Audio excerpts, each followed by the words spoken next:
Gente, vamos continuar a nossa celebração ao Dia da África, conhecendo mais sobre a cultura africana.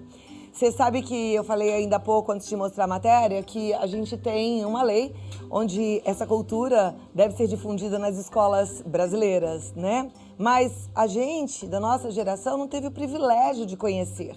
Pelo contrário, como eu disse, conta-se como se os negros tivessem surgido dos navios, né, na descoberta do Brasil. A gente vê dessa vinda para cá, a gente não vê nada para trás. E um povo que tem uma história maravilhosa. Então a gente vai entender, aprender sobre cultura africana, conversando com ele, que é especialista na cultura afro-brasileira, mestre em comunicação social, professor e consultor, Edilson Marques. Muito obrigada por estar aqui com a gente, é um prazer recebê-lo.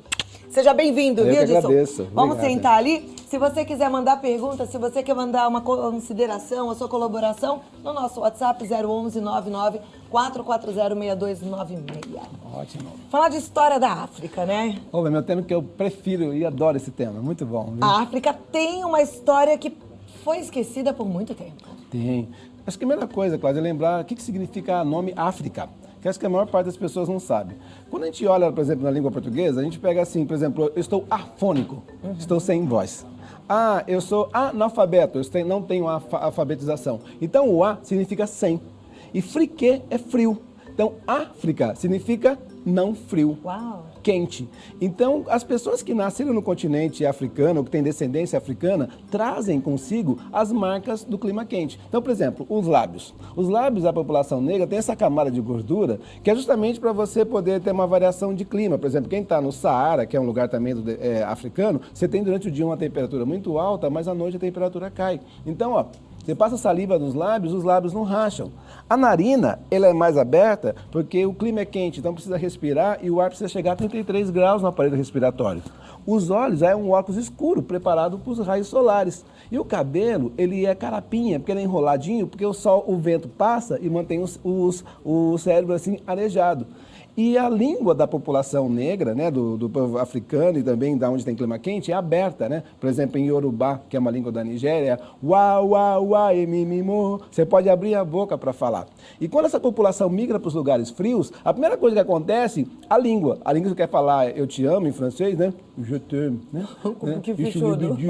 Porque você não pode abrir a boca, senão o vento entra, você vai morrer congelado. Os lábios perdem essa camada de gordura porque não tem variação de clima, assim, de quente e frio. Os olhos, né, que era justamente claro, que era escuro, agora fica claro. O cabelo fica com mais água. E a narina fecha, que é para o ar passar com uma serpentina e chegar nos 33 graus. E a melanina, que é justamente esse protetor solar que nós temos para proteger dos raios solares, ele desaparece. O organismo não precisa mais produzir melanina, porque o clima é frio. E aí a gente vai ter, então, variações das pessoas que têm descendência da África, com toda essa característica no cabelo, no nariz, na pele, com as pessoas que têm descendência do clima frio, que tem a pele mais clara, os olhos mais claros, os lábios, na narina, né? E mudando a cultura também. Caramba, você está me explicando tudo isso e eu estou aqui encantada com essa criação de Deus. Como Deus é maravilhoso, perfeito, pensa em tudo, em todos os detalhes. E o mais importante, Cláudia, é a questão da cultura, do acúmulo. Quando você está no clima quente, o ano inteiro você tem. Então você chega na cultura africana, por exemplo, eu morei em Angola, você morou na África, você viveu na África do Sul? Não vivi, só fui passear. Passear, você vai ver a questão da partilha, né? Eu morei em Angola, morei na África do Sul, a gente percebe assim, é uma cultura onde você partilha as coisas, tá? A cultura do carnaval, você junta e em 3 dias você gasta. Na cultura fria, você não pode fazer isso. Você tem que juntar durante 6 meses e você vai viver com aquilo que você acumulou. Então você não tem a questão da partilha, do doar. Essa questão do doar, você vai encontrar aqui, na questão africana. E a nossa língua, né? Os africanos, como a gente pode falar, abrir a boca, a gente usa o A, E, I, O, U. E quem vem no clima frio vai usar as consoantes. Então você pega alguém do russo, a gente não consegue nem falar, porque é consoante de consoante. Porque não pode relar os lábios no outro, que é frio, um lábio no outro, porque senão molha e racha por causa do frio. Agora, no clima quente, você pode abrir a boca e falar, então você pode usar a vogal tranquilamente. Que incrível isso! Eu nunca tinha ouvido falar nisso tudo, quanta riqueza! E essa é a nossa cultura africana no Brasil.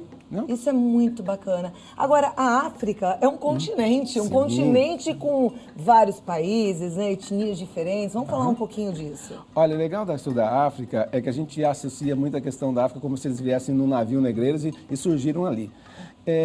Um caso interessante, os africanos vieram para cá porque eles eram mão de obra especializada. Eles conheciam sobre a agricultura. Os africanos, eles não passaram pela idade, por exemplo, do bronze, eles foram diretamente para a idade do ferro.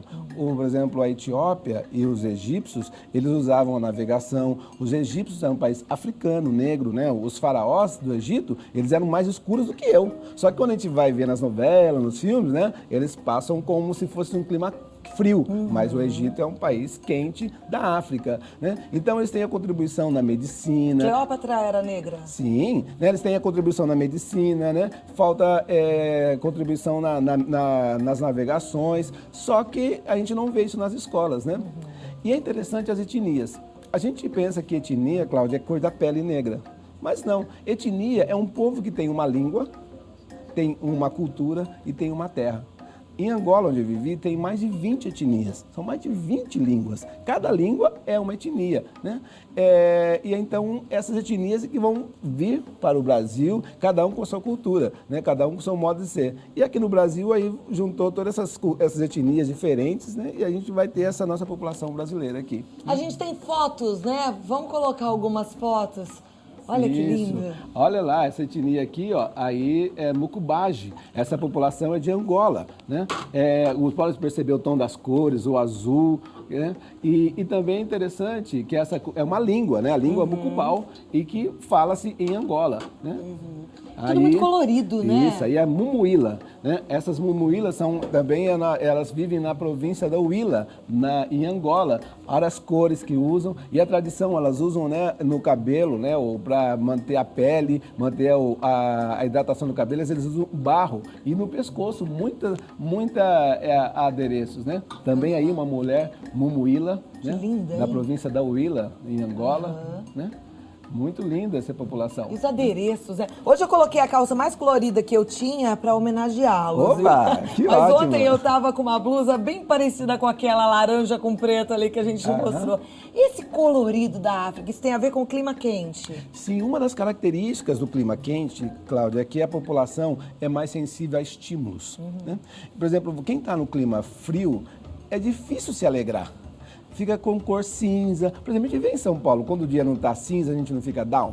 É verdade. Né? Mas você sabe que o maior índice de suicídio é em Londres, na Inglaterra, né? Por conta do tempo feio, E não está associado com dinheiro, Cláudia. As pessoas podem ter emprego, ter acesso à cultura, mas o clima dessas pessoas down, sem motivo. E quando você está no ensolarado, essas pessoas, por exemplo, sabe...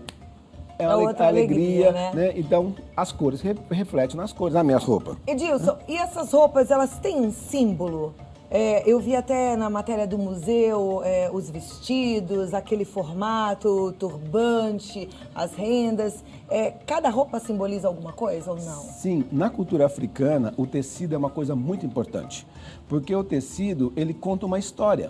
Cada tecido vai contar uma história e o tecido vem trazendo com os símbolos, né? Por exemplo, na minha roupa tem vários símbolos, né? Símbolos que são ideogramas. Esses ideogramas, eles traduzem uma história, né? Então a gente vai ter essa história presente, né? Olha lá, nós temos lá os ideogramas, né? Adinkras, né? Cada um dos ideogramas tem um significado, né? Tem um significado e tem um ideograma interessante que são um pássaro olhando para trás, outro olhando para frente, representando que você vai aprender, olha o passado para aprender, né, com o futuro. Você olha para trás para aprender com o futuro. E cada um desses símbolos aí tem um significado. E é isso que vem representando nas roupas africanas, que são ideogramas. Olha que lindo isso. E aí a gente tem vários ideogramas numa roupa só, né? Sim, então cada roupa, cada tecido conta uma história da pessoa. Então não dá para a cultura, para a indústria europeia ou indústria americana transmitir esse tecido, porque vai fazer pasteurizado para todo mundo. Como imitar o tecido, porque é alguma coisa que tem uma história, tem um ato de pensar ali, Exato. de vivência. do que aconteceu, é isso? Sim, a família vai contar a sua história através do tecido. Então, por isso o tecido na cultura africana, ele é muito importante. Então, por isso quando a gente está resgatando a cultura da história da África, as roupas, né? É importante para recuperar. Eu tô sabendo que você trouxe algumas modelos e no próximo bloco a gente vai mostrar um pouco dessa